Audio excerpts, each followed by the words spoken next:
ಆಕ್ರೋಶವನ್ನು ತೋರಿಸುವುದಲ್ಲ, ಗಾಡಿಯಲ್ಲಿ ಹೋಗುದಲ್ಲ, ಇಲ್ಲಿ ಇಳಿದು ನೋಡಬೇಕು.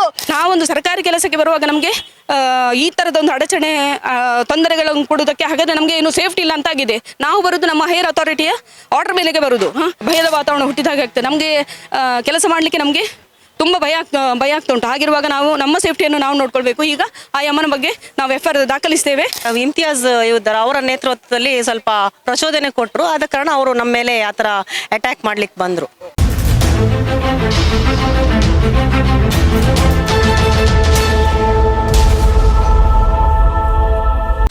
Welcome to our YouTube family Kudla rampage. ಮತ್ತೆ ಮಂಗಳೂರಿನಲ್ಲಿ ಫುಟ್ಪಾತ್ ವ್ಯಾಪಾರ ಮುಂದುವರಿದೆ ಅಂತ ಹೇಳಿದ್ರು ಕೂಡ ತಪ್ಪಾಗ್ಲಿಕ್ಕಿಲ್ಲ. ಅಂತ ಹೇಳಿದ್ರೆ ನಿರಂತರವಾಗಿ 3 ವಾರಗಳಿಂದ ಕಾರ್ಯಾಚರಣೆಯನ್ನು ಕೂಡ ನಡೆಸ್ತಾ ಇದ್ದಾರೆ ಮಹಾನಗರ ಪಾಲಿಕೆ ವತಿಯಿಂದ. ಫುಟ್ಪಾತ್ ಅಲ್ಲಿ ವ್ಯಾಪಾರ ಮಾಡಬಾರ್ದು ಅಂತೇಳಿ, ಅದು ಅಲ್ಲದೆ ಅಲ್ಲಿ ಬ್ಯಾನರ್ ಅನ್ನು ಕೂಡ ಅಳವಡಿಸಿದ್ದನ್ನು ನೀವು ನೋಡಿರ್ತೀರಿ.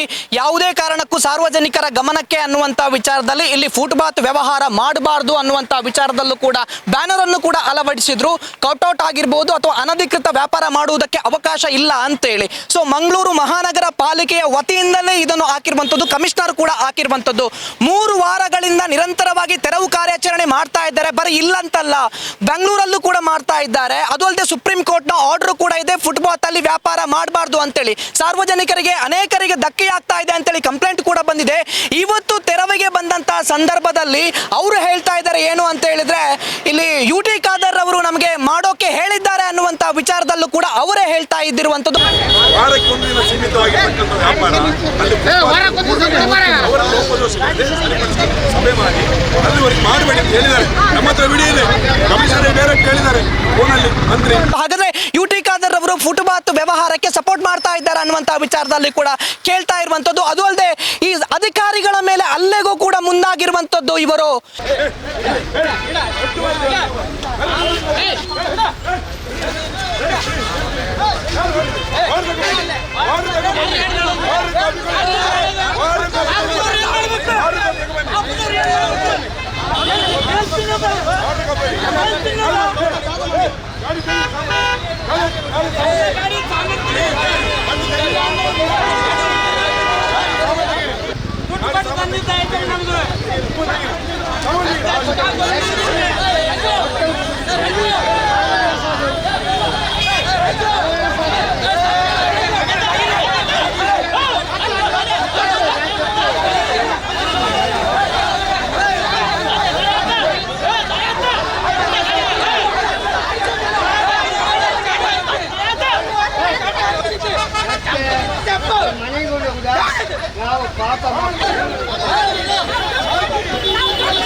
ತಪ್ಪಾಗುತ್ತೆ. ಪೊಲೀಸ್ ಮತ್ತೊಂದು ಬರಲು అక్కడ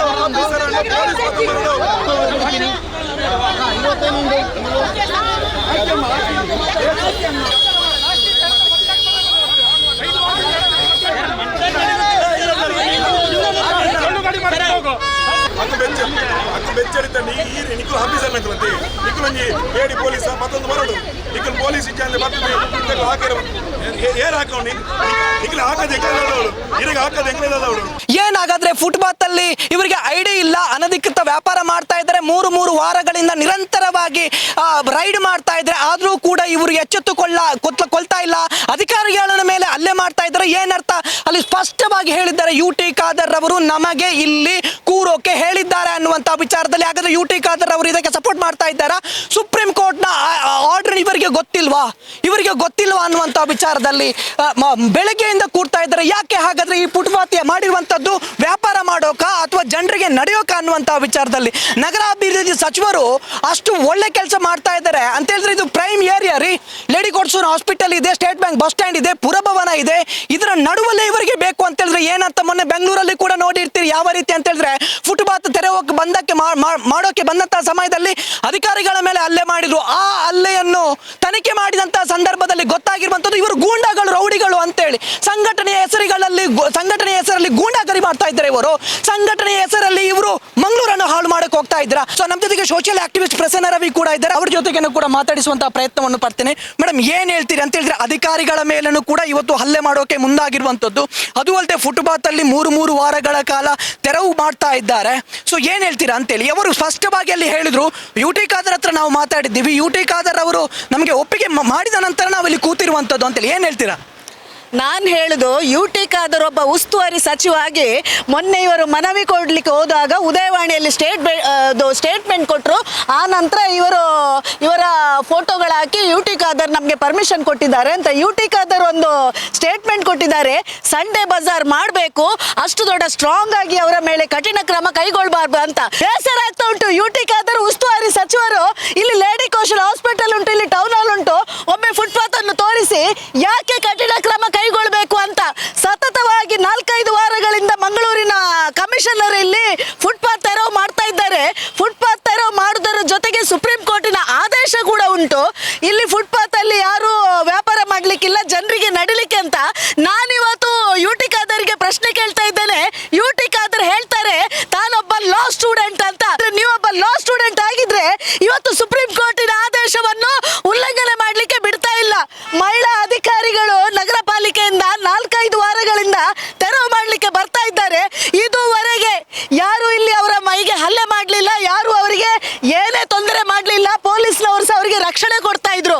ಇವತ್ತು ಮಾತ್ರ ನಮಗೆ ಗೊತ್ತಿತ್ತು, ಯಾಕೆಂದ್ರೆ UT ಖಾದರ್ ಇದರಲ್ಲಿ ಇನ್ವಾಲ್ವ್ಮೆಂಟ್ ಆದ ನಂತರ ಇವರು ಇಮ್ತಿಯಾಜ್ನ ತಂಡ ಹೇಳ್ತಾ ಉಂಟು UT ಖಾದರ್ ನಮ್ಮ ಜೊತೆ ಇದ್ದಾರೆ, ನಮಗೆ ರಕ್ಷಣೆ ಇದ್ದಾರೆ ಅಂತ ಹೇಳುವಾಗ ಇವತ್ತು UT ಖಾದರ್ ಹತ್ರ ಹೇಳಬೇಕು, ಆ ಹೆಣ್ಮಕ್ಕಳಿಗೆ ಹಲ್ಲೆ ಮಾಡಲಿಕ್ಕೆ ಗಳಿಸಿ ನಿಮ್ಮ ಪೌರುಷವನ್ನು ತೋರಿಸುವುದಲ್ಲ, ಗಾಡಿಯಲ್ಲಿ ಹೋಗುದಲ್ಲ, ಇಲ್ಲಿ ಇಳಿದು ನೋಡಬೇಕು ಇಲ್ಲಿ ಅವಸ್ಥೆ ಏನು ಅಂತ.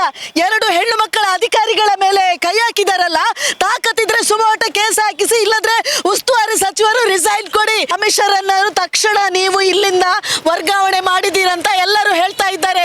ಇವತ್ತು ಇಮ್ತಿಯಾಜ್ನ ತಂಡ ಗೂಂಡಗಳನ್ನು ಹಿಡ್ಕೊಂಡು ಬಂದು ಆ ಲೇಡಿ ಅಧಿಕಾರಿಗಳ ಮೇಲೆ ಹಲ್ಲೆ ಮಾಡ್ತಾ ಇದ್ದಾರೆ ಹೇಳುವಾಗ ಇವತ್ತು FIR ಆಗ್ಲೇಬೇಕು.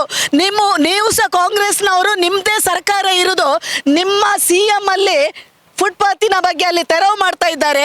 ನಗರಾಭಿವೃದ್ಧಿ ಸಚಿವರು ಕೃಷ್ಣ ಬೈರೇಗೌಡರು ತೆರವು ಮಾಡ್ತಾ ಇದ್ದಾರೆ. ಮೊನ್ನೆ ಹಲ್ಲೆ ಮಾಡಿದ ಅಧಿಕಾರಿಗಳ ವಿರುದ್ಧ ಎಲ್ರಿಗೂ ಗೂಂಡಾ ಕಾಯ್ದೆ ಹಾಕಿ ಅವರನ್ನು ತಕ್ಷಣ ಒಳಗೆ ಹಾಕಿದ್ರು.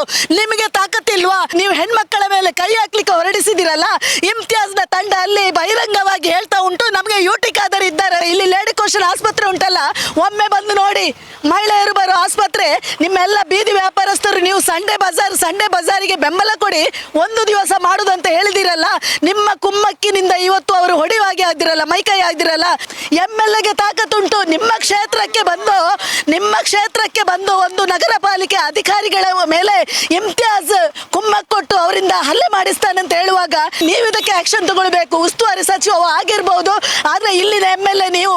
ಹಾಗಾಗಿ ತಕ್ಷಣ ನಾನು ವೇದವ್ಯಾಸರಲ್ಲಿ ಹೇಳುದು, ನೀವೊಂದು ಇಲ್ಲಿನ ಜವಾಬ್ದಾರಿತ MLA ಆದ್ರೆ ಕೂಡಲೇ ಕಾನೂನಾತ್ಮಕವಾಗಿ ಇವರ ಮೇಲೆ ಆಕ್ಷನ್ ತಗೊಳ್ಬೇಕು. ಕಾರ್ಯಾಚರಣೆಗೆ ಬಂದಿದ್ರಿ, ಏನಾಯ್ತು ನಿಮ್ಗೆ? ಏನಾದ್ರು ತೊಂದರೆ ಕೊಟ್ರ ಇಲ್ಲಿ ಅವರು ಅಂತ? ಹೌದು, ಯಾಕೆಂದ್ರೆ ಇವತ್ತು ನಮಗೆ ಬೀದಿ ಬದಿ ವ್ಯಾಪಾರ ತೆರವು, ಅದೊಂದ್ರೆ ಎಸ್ಪೆಷಲಿ ಆಗಿ ರಾವ್ ಅಂಡ್ ರಾವ್ ಸರ್ಕಲ್ ಇಲ್ಲಿ ನಮಗೆ ಬೀದಿ ಬದಿ ವ್ಯಾಪಾರಸ್ಥರು ಪಾದಚಾರಿಗಳ ತೊಂದರೆ ಮಾಡ್ತಾರೆ ಅಂತ ಸಾರ್ವಜನಿಕರಿಂದ ನಮಗೆ ಕರೆಗಳು ಬಂದಿದ್ದು. ಆ ರೀತಿ ನಮಗೆ ಮಂಗಳೂರು ಮಹಾನಗರ ಪಾಲಿಕೆ ಆಯುಕ್ತ ನಮಗೆ ತೆರವು ಕಾರ್ಯಾಚರಣೆ ಪ್ರತಿ ವಾರನೂ ತೆರವು ಕಾರ್ಯಾಚರಣೆ ತೊಡಗಿಸ್ಕೊಳ್ಬೇಕು ಅಂತ ನಮಗೆ ಆರ್ಡರ್ ಮಾಡಿದ್ದಾರೆ. ಅದರ ಪ್ರಕಾರ ಇವತ್ತು ಹಾಗೆ ನಮಗೆ, ಯಾಕಂದರೆ ಈಗ SIR ಡ್ಯೂಟಿ ಇರೋದ್ರಿಂದ ಮೊನ್ನೆ ಬೆಳಿಗ್ಗಿಂದ ಸಂಜೆವರೆಗೆ ಇದ್ದೆವು. ಈಗ ನಮಗೆಲ್ಲ SIR ಡ್ಯೂಟಿಯಲ್ಲಿ ಆಗಿದ್ದರಿಂದ ನಮಗೆ ಸ್ಟಾಫ್ಗಳು ಕಡಿಮೆ ಇದ್ದಾರೆ, ಮತ್ತು ಟ್ರೈನಿಂಗ್ ಎಲ್ಲ ಹೋಗಿದ್ದರಿಂದ ಬೆಳಿಗ್ಗೆ ನಾವು ಬಟ್ ನಾವು ನಮ್ಮ ಗಾಡಿಯನ್ನೆಲ್ಲ ಕಳಿಸ್ತಾ ಇದ್ದೇವೆ ಹೋಗಿ ನೋಡ್ಕೊಂಡು ಬನ್ನಿ ಅಂತ. ಹಾಗೆ ಈಗ ಬಂದು ಬೆಳಿಗ್ಗೆಯಿಂದ ಕೂತ್ಕೊಂಡಿದ್ದಾರೆ ಅಂತ ತುಂಬ ನಮಗೆ ಫೋನ್ ಕರೆಗಳು ಬಂದಿದೆ ಸಾರ್ವಜನಿಕರಿಂದ. ಹೀಗೆ ನೀವು ನಮಗೆ ಇಲ್ಲಿ ಪಬ್ಲಿಕ್ ನಡೀಲಿಕ್ಕೆ ಆಗೋದಿಲ್ಲ ಅಂತ. ಅದಕ್ಕೆ ನಾವು ಹೇಳಿದ್ದೇವೆ, ಇಲ್ಲ ನಾವು SR ಡ್ಯೂಟಿಯಲ್ಲಿ ಇದ್ದೇವೆ, ನಾವು ಹೋಗ್ತಾ ಇದ್ದೇವೆ. ಈಗ ಪುನಃ ಮಧ್ಯಾಹ್ನ ಕಾರ್ಯಾಚರಣೆ ಮಾಡ್ತೇವೆ, ನಾವು ಬೆಳಿಗ್ಗೆ ಆಗಲಿಲ್ಲ ನಮಗೆ, ಹೋಗ್ತಾ ಇದ್ದೇವೆ ಅಂತ. ಈಗ ಮಧ್ಯಾಹ್ನ ಬಂದು ನಾವು ಇಲ್ಲಿ ತುಂಬ ಹೊತ್ತಿನಿಂದ ಕಾಯ್ತಾ ಇದ್ದೇವೆ. ನಮ್ಮನ್ನು ನೋಡಿ ಅವರು ಎಲ್ಲರೂ ಒಂದೊಂದ್ಸಲ ಸ್ವಲ್ಪ ಕೆಲವರೆಲ್ಲ ಸಾಮಾನು ಕೊಂಡೋದ್ರು. ಇವರಿಗೆ ತೆರವು ಕಾರ್ಯಾಚರಣೆಗಿಂತ ಗೊತ್ತುಂಟು, ಅದನ್ನು ಅವರ ಸಾಮಾನುಗಳನ್ನು ಬೇಕಾದ್ರೆ ಕೊಂಡೋಗ್ಬೋದಿತ್ತು. ಬಟ್ ಅವರು ನೋಡಿ ನಮ್ಮನ್ನು ಒಂಥರ ಏನೋ ತಾತ್ಸಾರ ಭಾವ ಅವರಿಗೆ, ಅಂದರೆ ಏನಾಗಲ್ಲ ಅಂತ ನಮ್ಮಿಂದ ಆ ಥರ ಇದು ಮಾಡಿ ನಮ್ಮ ಕಾರ್ಯಾಚರಣೆ ಆಗುವಾಗ ನಾವು ಇದ್ದ ಸಾಮಾನುಗಳನ್ನೆಲ್ಲ ನಮ್ಮ ಲೇಬರ್ ಹಾಕಿದ್ರು ಲಾರಿಯಲ್ಲಿ ಕೊಂಡೋಗಿ ಹಾಕುವಾಗ ಒಬ್ಬ ಆಲ್ರೆಡಿ ಅವಲ್ಲೇ ಬಿದ್ದಿದ್ದ. ಅದಕ್ಕಿಂತ ಮೊದಲು ನೋಡುವಾಗ ಬಿತ್ಕೊಂಡಿತ್ತು. ಅವನನ್ನು ಮೇಲೆ ಹತ್ತಿಸಿ ಗಾಡಿ ಮೇಲೆ ಹತ್ತಿಸುವಾಗ ನಾವು ಹೇಳಿದೆ, ಒಂದ್ಸಲ ಗಾಡಿಯಲ್ಲಿ ಸೀಸ್ ಮಾಡಿದ ವಸ್ತುಗಳನ್ನು ಯಾವತ್ತೂ ಕೊಡಲಿಕ್ಕಿಲ್ಲ. ಏನಿದ್ರು ನೀವು ಅಫಿಷಿಯಲ್ ಆಗಿ ರೈಟಿಂಗಲ್ಲಿ ಕೊಡಬೇಕು. ರೈಟಿಂಗಲ್ಲಿ ಕೊಟ್ಟರೆ ಮತ್ತೆ ಅದನ್ನು ಕೊಡಬೇಕಾ ಬಿಡಬೇಕಾ ಅಂತ ನಾವು ಡಿಸೈಡ್ ಮಾಡ್ತೇವೆ ಅಂತ. ಮೇಲೆ ಹೋದವನನ್ನು ನಮ್ಮ ಲೇಬರ್ ಕೆಳಗೆ ಹೋಗುಂತ ಕಳಿಸಿದ್ದಾರೆ. ಅಷ್ಟೊತ್ತಿಗೆ ಯಾರೋ ಅಮ್ಮ ಬಂದು ನಮ್ಮ ಸ್ಟಾಫ್ ಅದೇ ಹೆಲ್ತ್ ಇನ್ಸ್ಪೆಕ್ಟರ್ ಮೇಲೆ ಕೈಯಲ್ಲಿ ಎಳೆದ್ರು. ಆವಾಗ ನಾವು ಹೇಳಿದ್ದೇನೆ, ಈ ಥರ ಮಾಡೋದು ಸರಿಯಲ್ಲ ಅಂತ. ಯಾಕೆಂದ್ರೆ ಅಲ್ಲಿ ಇಮ್ತಿಯಾಜ್ ಅಂತಿದ್ರು, ಜೆಂಟ್ಸ್ ಎಲ್ಲ ಇದ್ದರು, ಅವರನ್ನೆಲ್ಲ ಸೇರಿಸಿಕೊಂಡು ನಮ್ಮ ಮೇಲೆ ತುಂಬ ಅಟ್ಯಾಕ್ ಮಾಡಲಿಕ್ಕೆ ಬಂದರು. ಯಾಕೆಂದರೆ ಪೊಲೀಸ್ ಸ್ವಲ್ಪ ಬರುವಾಗ ತಡ ಆಯಿತು. ನಾವೊಂದು ಸರ್ಕಾರಿ ಕೆಲಸಕ್ಕೆ ಬರುವಾಗ ನಮಗೆ ಈ ಥರದ ಒಂದು ಅಡಚಣೆ ತೊಂದರೆಗಳನ್ನು ಕೊಡೋದಕ್ಕೆ ಹಾಗಾದರೆ ನಮಗೆ ಏನು ಸೇಫ್ಟಿ ಇಲ್ಲ ಅಂತಾಗಿದೆ. ನಾವು ಬರೋದು ನಮ್ಮ ಹೈಯರ್ ಅಥಾರಿಟಿಯ ಆರ್ಡರ್ ಮೇಲೆಗೆ ಬರೋದು. ಕೈ ಹಿಡಿದು ಎಳ್ದ ನಂತರ ಪುನಃ ಆ ಕಡೆ ಓಡಿಲಿ, ಇನ್ನು ಓಡಿ ಹೋಗ್ತಾಳೆ ಹೇಳಿ ನಾನು ಕೈ ಹಿಡಿಲಿಕ್ಕೆ ಹೋದೆ. ಈಗ ಇದ್ದಾಳೆ ಅವಳು ಶಾಂತ ಅಂತೆ. ಎಲ್ಲಿಂದ ಬಂದು ಕೇಳುವಾಗ ನಾನು ಬೆಳಗಾವಿಯಿಂದ ಬಂದಿದ್ದೇನೆ ಅಂತಿದ್ದಾಳೆ.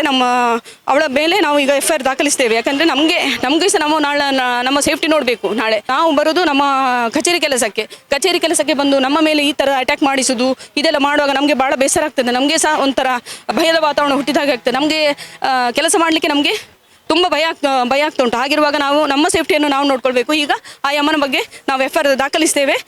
ಮೂರು ವಾರಗಳಿಂದ ತೆರವು ಕಾರ್ಯಾಚರಣೆ ಮಾಡ್ತಾ ಇದ್ರೆ, ಅದಲ್ಲದೆ ಕಮಿಷನರ್ ಕೂಡ ಇಲ್ಲಿ ನೋಟಿಸ್ ಅನ್ನು ಕೂಡ ಹಾಕಿದ್ದಾರೆ ಅಂತ ಹೇಳಿದ್ರೆ ಇಲ್ಲಿ ವ್ಯಾಪಾರದ ಸ್ಥಳ ಅಲ್ಲ ಅನ್ನುವಂಥ ವಿಚಾರದಲ್ಲಿ. ಸೊ ಅದನ್ನ ನಂತರವೂ ಕೂಡ ನೀವು ನೋಟಿಸ್ ಮೇಲೆ ನೋಟಿಸ್ ಕೊಟ್ಟು 3 ವಾರ ತೆರವು ಮಾಡಿದ ನಂತರವೂ ಕೂಡ ಮಾಡ್ತಾ ಇದ್ದಾರೆ ಅಂತ ಹೇಳಿದ್ರೆ ಏನ್ ಅರ್ಥ ಇದ್ರೆ, ಯಾರಾದ್ರೂ ಕುಮ್ಮಕ್ಕು ಕೊಡ್ತಾ ಇದ್ದಾರಾ ಅಥವಾ ಇವರಿಗೆ ನಿಮ್ಮ ಭಯ ಇಲ್ವಾ ಅಂತೇಳಿ? ಯಾಕಂತ ಹೇಳಿದ್ರೆ ಅಲ್ಲಿ ಬೆಂಗಳೂರಲ್ಲಿ ಕೃಷ್ಣ ಬೈರೇಗೌಡರು ಎಫೆಕ್ಟಿವ್ ಆಗಿ ಮಾಡ್ತಾ ಇದ್ದಾರೆ, ಇಲ್ಲಿ ಯಾಕೆ ಮಂಗಳೂರಲ್ಲಿ ಆಗ್ತಾ ಇಲ್ಲ ಅಂತ. ಇದಕ್ಕೆ ಕುಮ್ಮಕ್ಕು ಕೊಡೋರು ಯಾವ ರಾಜಕಾರಣಿಗಳು ಏನಾದರೂ ಕುಮ್ಮಕ್ಕು ಕೊಡ್ತಾ ಇದ್ದಾರೆ ಅಥವಾ ಸಂಘಟನೆ ಏನಾದರೂ ಕುಮ್ಮಕ್ಕು ಕೊಡ್ತಾ ಇದೆಯಾ? ಯಾವ ರೀತಿಯಾಗಿ ಇವರಿಗೆ ಇಷ್ಟು ಧೈರ್ಯ ಬರೋಕೆ, ನಿಮ್ಮ ಮೇಲೆ ಅಧಿಕಾರಿಗಳ ಮೇಲೆ ಕೈ ಹಾಕುವಂತ ಧೈರ್ಯ ಬರೋಕೆ ಕಾರಣ ಏನು ಅಂತ? ಅದೇ ಇದ್ರ ಬಗ್ಗೆ ನಾವು ಏನು ಹೇಳುವುದಿಲ್ಲ. ಯಾಕೆಂದರೆ ನಮಗೆ ಇಲ್ಲಿ ಆ ಸ್ಪಾಟಲ್ಲಿ ಈ ಘಟನೆಗಳಾಗಿ ಹೋಗಿದ್ದದು ನಮ್ಮ ಅವರು ಇಮ್ತಿಯಾಜ್ ಅಂತ ಇದ್ರು. ಅವರು ಎಂಥ ಬೀದಿ ಬದಿ ವ್ಯಾಪಾರದ ಎಂಥ ಸಂಘದ ಏನಾಗಿದ್ದಾರೆ ಅಂತ ನನಗೆ ಅದ್ರ ಬಗ್ಗೆ ಸಹ ಅಷ್ಟೊಂದು ತಿಳಿದಿಲ್ಲ. ಬಟ್ ಅವರು ಅಲ್ಲಿ ತುಂಬ ಜೆಂಟ್ಸ್ ಎಲ್ಲ ಅವರು ಅಮಲ ಪದಾರ್ಥವನ್ನು ಸೇವಿಸಿದವರು ಇರ್ತಾರೆ. ನಾವೊಂದು ಆಫೀಸರ್ಸ್ ಲೇಡೀಸ್ ಅನ್ನೋ ಒಂದು ಇದನ್ನು ಸಹ ನಾವು ಬಿಡಲಿಲ್ಲ. ಯಾಕೆಂದರೆ ನಮ್ಮ ಲೇಬರ್ ಮೇಲೆ ಕೈ ಮಾಡಲಿಕ್ಕೆ ಬಂದರು, ನಾವು ಅದನ್ನು ಬಿಡಲಿಲ್ಲ. ನಾವು ಯಾಕೆಂದರೆ ಲಾರಿಗೆ ಹತ್ತಬಾರ್ದು ಯಾರು ಅಂತ ಹೇಳಿ ಪ್ರೊಟೆಸ್ಟ್ ಮಾಡಿದ್ದೇವೆ. ಅಲ್ಲಿ ಲಾರಿ ಆ ಲೇಡೀಸನ್ನು ಕಳಿಸಿ ನಮ್ಮ ಮೇಲೆ ಅಟ್ಯಾಕ್ ಮಾಡಲಿಕ್ಕೆ ಬಿಟ್ಟರು. ಇದರಿಂದ ನಮಗೆ ಭಾಳ ಅಂದರೆ ಭಾಳ ಬೇಸರ ಸಾಗಿದೆ, ಭಾಳ ಮುಜುಗರ ಸಾಗಿದೆ. ನಮ್ಮ ಒಂದು ಘನತೆ ಗೌರವಕ್ಕೆ ಧಕ್ಕೆ ಆಗಿದೆ ಅಂತ ಅದು ಸಹ ನಮಗೆ ಭಾಳ ಬೇಜಾರಾಗ್ತಾ ಉಂಟು. ಹೈಯರ್ ಅಥಾರಿಟಿಯ ಗಮನಕ್ಕೆ ಇದನ್ನು ನಾವು ತರ್ತೇವೆ. ಈಗ ಯಾರು ನಮ್ಮ ಮೇಲೆ ಹಲ್ಲೆ ಮಾಡಲಿಕ್ಕೆ ಬಂದಿದ್ದಾರೆ ಅವರ ಮೇಲೆ FIR ದಾಖಲಿಸು ಖಂಡಿತ. ಕಾನೂನಾತ್ಮಕವಾಗಿ ನಾವು ಕ್ರಮ ಜರುಗಿಸುವಾಗ ಈ ಕಾನೂನಿಗೆ ವಿರುದ್ಧವಾಗಿ ಇರುವಂತಹ ಶಕ್ತಿಗಳು ಇಲ್ಲಿ ನಮಗೆ ತೊಡಕುಂಟು ಮಾಡೋದು ನಮಗೆ ಗಮನಕ್ಕೆ ಬಂದಿದೆ. ನಿಯಮಬಾಹಿರವಾಗಿ ಸೀಸ್ ಮಾಡಿದ ವಸ್ತುಗಳವರದ್ದು ಅಷ್ಟೇ. ಯಾಕೆಂದ್ರೆ ನಮ್ಮನ್ನು ನೋಡಿ ಯಾವಾಗಲೂ ಕೊಂಡೋಗ್ಬೋದಿತ್ತು. ಅವರು ನಮ್ಮನ್ನು ನೋಡಿ ಸಹ ಮತ್ತು ಸಹ ವ್ಯಾಪಾರ ಮಾಡಲಿಕ್ಕೆ ಅಲ್ಲಿ ಇದ್ರು. ಹಾಗೆ ಮತ್ತು ನಮ್ಮ ಲೇಬರ್ ಗಾಡಿಗೆ ಹಾಕಿದನ್ನು ಮೇಲೆ ಕಳಿಸುವಾಗ ನಾನು ಹೇಳಿದ್ದು, ಹೋಗಬೇಡಿ, ಗಾಡಿ ಮೇಲೆ ಹೋಗಬೇಡಿ, ನೀವೇನಿದ್ರು ಕಚೇರಿಗೆ ಬಂದು ನಿಮ್ಮ ಅಹವಾಲನ್ನು ಸಲ್ಲಿಸಿ ಅಂತ ಹೇಳಿದ್ರು. ನಮ್ಗೆ ಕೇಳಲಿಲ್ಲ. ನಮ್ಮ ಮೇಲೆ ತುಂಬ ಎಲ್ಲ ಗಂಡಸರನ್ನು ಬಿಟ್ಟಿದ್ದಾರೆ. ಅಲ್ಲಿ ಇಮ್ತಿಯಾಜ್ ಅನ್ನೋರು ಮೇಯ್ನ್ ಆಗಿದ್ರು ಅಲ್ಲಿ. ಇಲ್ಲ, ಇವತ್ತು ನಮ್ಮ ಝೋನಲ್ ಕಮಿಷನರ್ ನೇತೃತ್ವದಲ್ಲಿ ನಾವು ಪ್ರತಿ ವಾರ ಮಾಡ್ತಾ ಇದ್ದೆವು. ಇವತ್ತು ಕೂಡ ರೈಡಿಗೆ ಬಂದಾಗ ಅಲ್ಲಿ ಆ್ಯಕ್ಚುಲಿ 2 ಬಣ ಇದೆ ಅವರದ್ರಲ್ಲಿ. ಒಂದು ಇಮ್ತಿಯಾಜ್ ಬಣ, ಅವರ ಬಣದವರು ಬಂದು ನಿಂತು ಪ್ರಚೋದನೆ ಕೊಟ್ಟ ಕಾರಣ ಈ ಥರ ಆಗಿದ್ದು ಇವತ್ತು. ಇಲ್ಲದ್ರೆ ಅವರು ಶಾಂತವಾಗಿ ಎದ್ದು ಹೋಗ್ತಾ ಇದ್ರು. ಪ್ರತಿ ವಾರ ನಾವು ಕಮಿಷನರ್ ಆದೇಶ ಮೇರೆಗೆ ಇವತ್ತು 5ನೇ ಸಂಡೇ ನಾವು ಮಾಡ್ತಿರೋದು ರೈಡ್. ಪ್ರತಿ ವಾರ ಮಾಡ್ತಾ ಇದ್ವಿ ರೈಡ್. ಮತ್ತೆ ಇಲ್ಲಿ ಹಾಕಿದ್ದೀವಿ, ನಾವು ಬ್ಯಾನರ್ ಹಾಕಿದ್ದೀವಿ ಎಲ್ಲ ಕಡೆ, ಇಲ್ಲಿ ಬೀದಿ ವ್ಯಾಪಾರ ನಿಷೇಧಿಸಿದೆ ಅಂತ. ಅದನ್ನು ಮೀರಿ ಕೂಡ ಇಷ್ಟು ವಾರದಲ್ಲಿ ಅವ್ರು ಕರೆಕ್ಟಾಗಿ ಮಾಡ್ತಾ ಇರಲಿಲ್ಲ. ಇವತ್ತು ಜಾಸ್ತಿ ಸಂಖ್ಯೆಯಲ್ಲಿ ಜನ ಸೇರಿದ್ರು. ಸೊ ಅವರಿಗೆ ಅವರ ಇಮ್ತಿಯಾಜ್ ಇದ್ದಾರೆ, ಅವರ ನೇತೃತ್ವದಲ್ಲಿ ಸ್ವಲ್ಪ ಪ್ರಚೋದನೆ ಕೊಟ್ಟರು. ಆದ ಕಾರಣ ಅವರು ನಮ್ಮ ಮೇಲೆ ಆ ಥರ ಅಟ್ಯಾಕ್ ಮಾಡ್ಲಿಕ್ಕೆ ಬಂದರು. ಸೊ ಇಲ್ಲಿ ನೋಡಿದ್ರೆ ಗೊತ್ತಾಗುವಂಥದ್ದು ಅಂತ ಹೇಳಿದ್ರೆ, ನೋಡಿ ಇಲ್ಲಿ ಎಷ್ಟು ಕಸ ಎಲ್ಲ ಬಿಸಾಡಿ ಹೋಗಿದ್ದಾರೆ ಅನ್ನುವಂಥ ವಿಚಾರದಲ್ಲಿ. ಒಂದು ದಿನ ವ್ಯಾಪಾರ ಮಾಡಿರುವಂಥದ್ದು ಈ ಫುಟ್ಪಾತ್ ಅಲ್ಲಿ ಕಂಪ್ಲೀಟ್ ಆಗಿ ಕಸ ಇದೆ. ಹಾಗಾದ್ರೆ ಇದು ಸ್ವಚ್ಛ ಮಂಗಳೂರ ಸ್ಮಾರ್ಟ್ ಸಿಟಿ ಅಂಡರ್ ಅಲ್ಲಿ ಇಷ್ಟೆಲ್ಲ ಇಂಟರ್ಲಾಕ್ ಹಾಕಿರುವಂಥದ್ದು ಈ ಕಸ ಬಿಸಾಡೋಕ? ನಾಳೆ ಬಂದು ಇಲ್ಲಿ ಮಂಗಳೂರು ಮಹಾನಗರ ಪಾಲಿಕೆ ಅವರು ಕ್ಲೀನ್ ಮಾಡಿ ಹೋಗ್ಬೇಕಾಗುತ್ತೆ. ನೋಡಿ ಎಷ್ಟು ಎಲ್ಲ ಬಿಸಾಡಿ ಹೋಗಿದ್ದಾರೆ ಅಂತೇಳಿ. ಇಷ್ಟು ಪೊಲೀಸರಿಗೆ ಬೇರೆ ಆಗಿದ್ರೆ ಡ್ಯೂಟಿ ಇಲ್ವಾ? ಪೊಲೀಸ್ ಸಂಖ್ಯೆ ಕೂಡ ಕಡಿಮೆ ಇದೆ ಅನ್ನುವಂಥ ವಿಚಾರದಲ್ಲೂ ಕೂಡ ಹೇಳ್ತಾ ಇದ್ದಾರೆ. ಇವರನ್ನು ಇದಕ್ಕೆ ಮಾಡೋಕೆ ಇಲ್ಲಿ ಒಂದು ಪೊಲೀಸರು ಹಾಗಾದ್ರೆ ನಿಲ್ಬೇಕಾ? ಇವರಿಗೆ ಬೇರೆ ಕೆಲಸವಾದ್ರೂ ನೋಡ್ಬೋದಲ್ವಾ? ಇದಕ್ಕೆ ಕುಮ್ಮಕ್ಕು ಕೊಡ್ತಾ ಇರುವವರು ಯಾರು ಅನ್ನುವಂಥ ವಿಚಾರದಲ್ಲಿ ತಕ್ಷಣ ಆಕ್ಷನ್ ಅನ್ನು ತಗೊಳ್ಳೇಬೇಕು. ಇಲ್ಲ ಅಂತ ಹೇಳಿದ್ರೆ ಖಂಡಿತವಾಗ್ಲೂ ಮತ್ತೆ ಮತ್ತೆ ಮಾಡ್ತಾ ಹೋಗ್ತಾರೆ. ಇದೇ ಮುಂದುವರಿಯುತ್ತೆ ಆಕ್ಷನ್ ಇಲ್ಲ ಅಂತ ಹೇಳಿದ್ರೆ. ಸುಪ್ರೀಂ ಕೋರ್ಟ್ನ ಗೈಡ್ಲೈನ್ಸ್ ಇದೆ, ಫುಟ್ಪಾತ್ ಅಲ್ಲಿ ವ್ಯವಹಾರ ಮಾಡಬಾರ್ದು, ಅದು ಪಾದಾಚಾರ್ಯ ಹಕ್ಕು ಅನ್ನುವಂಥ ವಿಚಾರದಲ್ಲಿ. ಅದ್ರ ಮೇಲೂ ಕೂಡ ಬರ್ತಾ ಇದ್ದಾರೆ ಸುಪ್ರೀಂ ಕೋರ್ಟ್ನ ಗೈಡ್ಲೈನ್ಸ್ ಅನ್ನು ಕ್ಲಿಯರ್ ಆಗಿ ವೈಲೇಷನ್ ಮಾಡ್ತಾ ಇದ್ದಾರೆ. ಕೇಸ್ ಆಗುದಿಲ್ಲ ಅಂತ ಹೇಳಿದ್ರೆ ಏನ್ ಅರ್ಥ? ಪ್ರೈಮ್ ಏರಿಯಾ ಇದು, ಲೇಡಿ ಕೋಶನ್ ಹಾಸ್ಪಿಟಲ್ ಇದೆ, ಸಾವಿರಾರು ವೆಹಿಕಲ್ ಕೂಡ ಹೋಗ್ತಾ ಇರ್ತದೆ. ಸ್ಟೇಟ್ ಬ್ಯಾಂಕ್ ಬಸ್ ಸ್ಟ್ಯಾಂಡ್ ಇದೆ, ಇಲ್ಲಿ ನಿರಂತರವಾಗಿ ಆದಿತ್ಯವಾರ ಪುರಭವನದಲ್ಲಿ ಫಂಕ್ಷನ್ ಆಗ್ತಾ ಇರುತ್ತೆ. ಅದೆಷ್ಟೋ ಆಕ್ಸಿಡೆಂಟ್ ಆಗಿ ಸತ್ತಿದ್ದಾರೆ ಬಿಕಾಸ್ ಇಲ್ಲಿ ಜನಸಂದಣಿ ಇದ್ದಿರುವಂತಹ ಕಾರಣಕ್ಕಾಗಿ. ಸೊ ಬೆಂಗಳೂರಲ್ಲಿ ಇಷ್ಟು ಎಫೆಕ್ಟಿವ್ ಆಗಿ ಆಗ್ಬೇಕಾದ್ರೆ ಮಂಗಳೂರಲ್ಲಿ ಯಾಕೆ ಆಗುತ್ತಿಲ್ಲ? ಇದಕ್ಕೆ ಕುಮ್ಮಕ್ಕು ಕೊಡ್ತಾ ಇರುವವರು ಯಾರು? ಖಂಡಿತವಾಗ್ಲೂ ಮಂಗಳೂರು ಕೂಡ ಸುಂದರ ಆಗಬೇಕು. ಇದೇ ರೀತಿ ಕುಮ್ಮಕ್ಕು ಕೊಡುವವರನ್ನು ಕೂಡ ಬಂಧಿಸಬೇಕು. ಬ್ಯಾಂಗ್ಳೂರಲ್ಲೂ ಮೊನ್ನೆ ಕುಮ್ಮಕ್ಕು ಕೊಟ್ಟು ಬಂದಂಥ ವ್ಯಕ್ತಿಗಳು ರೌಡಿಗಳು ಅಂತೇಳಿ ಕೇಳ್ಪಟ್ವಿ. ಸಂಘಟನೆಯವರು ರೌಡಿಗಳು ಅಂತೇಳಿ ತನಿಖೆ ಆದ ನಂತರ ಗೊತ್ತಾಗಿರುವಂಥದ್ದು. ಸೊ ಇದರ ತನಿಖೆ ಕೂಡ ಆಗಬೇಕು. ಈ ವ್ಯಾಪಾರಸ್ಥರಿಗೆ ಐಡಿ ಕಾರ್ಡ್ ಇಲ್ಲದವರಿಗೆ ಕುಮ್ಮಕ್ಕು ಕೊಡ್ತಾ ಇರುವವರು ಯಾರು ಅಂತೇಳಿ ಉಸ್ತುವಾರಿ ಶಾಸಕರಾಗಿರ್ಬೋದು ಇದಕ್ಕೆ ಉತ್ತರವನ್ನು ಕೊಡಲೇಬೇಕು. ಅಧಿಕಾರಿಗಳ ಮೇಲೆ, ಲೇಡಿ ಅಧಿಕಾರಿಗಳ ಮೇಲೆ ಹಲ್ಲೆಗೂ ಕೂಡ ಮುಂದಾಗಿದ್ದಾರೆ ಅಂತ ಹೇಳಿದ್ರೆ ಅವರಿಗೆ ಭದ್ರತೆ ಇಲ್ಲ, ಸರ್ಕಾರಿ ಅಫಿಷಿಯಲ್ಸ್ಗೆ ಭದ್ರತೆ ಇಲ್ಲ ಅಂತ ಹೇಳಿದ್ರೆ ಜನರಿಗೆ ಭದ್ರತೆ ಯಾವ ರೀತಿಯಾಗಿ ಕೊಡೋಕೆ ಸಾಧ್ಯ ಅನ್ನುವಂಥ ವಿಚಾರದಲ್ಲೂ ಕೂಡ ಪ್ರಶ್ನೆಯನ್ನು ಮಾಡ್ತಾ ಇದ್ದೇನೆ. ಉತ್ತರಿಸಬೇಕು ಉಸ್ತುವಾರಿ ಸಚಿವರೇ, ಉತ್ತರಿಸಬೇಕು MLA.